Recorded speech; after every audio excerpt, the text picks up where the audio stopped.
Okay, phantom unit plans. These are another way that LLCs can incentivize key people like employees and others to work hard for the company and help ensure its success, get them invested in the future of the company.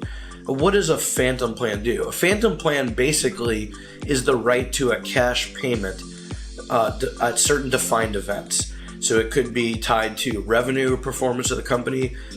It could be tied toward other kinds of milestones. Most of the time, however, it's basically tied to the theoretical value of an underlying unit of the company. So it can be done either on a valuation type basis, like once the company reaches, X dollars in value, the company will pay the employees that are part of the phantom unit pool some kind of cash payment. Increasingly, I see some companies doing phantom unit plans that aren't tied to that at all, but are tied to exit. And they essentially say if you're a holder of phantom units and you're still employed when the company gets sold or is bought out by another party, then you would get, a cash payment equal to the number of units you have times some percentage of that event.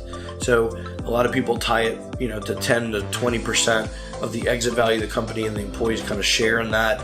And theoretically, that value grows over time, and there's plenty of employees that come and go out of the pool. These are pretty good mechanisms, but there are real considerations that must be taken into account. Number one, because it's a right to a cash payment, these kinds of plans basically create a liability that comes ahead of the equity holders. In other words, you as a founder or a business owner cannot get paid out before you've paid off this debt, basically, that you owe to companies. Number two, if you're going to bring on outside investors, almost certainly those investors are going to make you get rid of this phantom plan, which brings up a whole lot of issues that we'll talk about.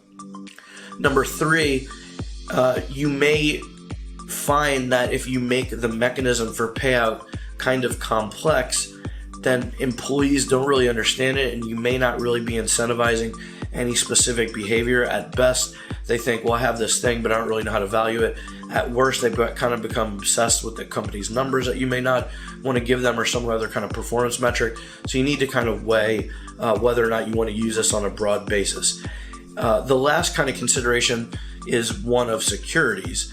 And a lot of exits are structured so that the company and the owners get both cash and maybe stock or other LLC ownership interest in another entity that's acquiring them.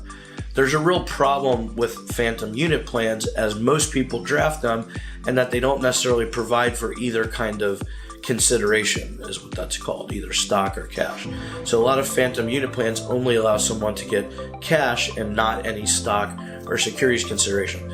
Even if you do permit that, there could be a securities law problem if you have non-accredited investors. And same thing, if you find yourself with one of these plans and then investors make you switch your entity from LLC to C corporation and or get rid of the phantom unit plan, you might have to go to people and ask for their consent to change the terms of the plan.